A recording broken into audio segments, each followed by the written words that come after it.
Ngapuraken aku yen ana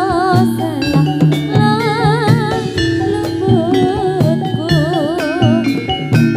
tak rumangsani yen aku dosa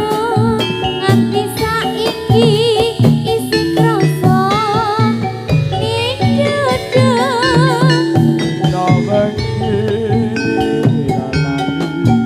tansah tetunggon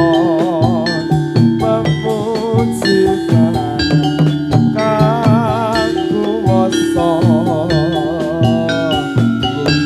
ingkang itu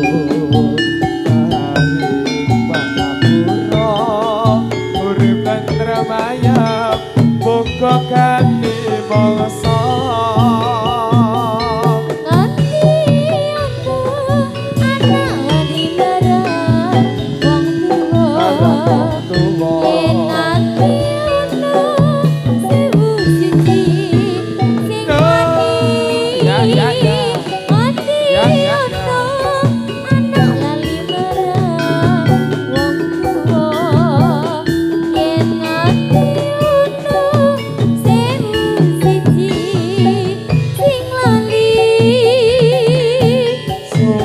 suwarganing donya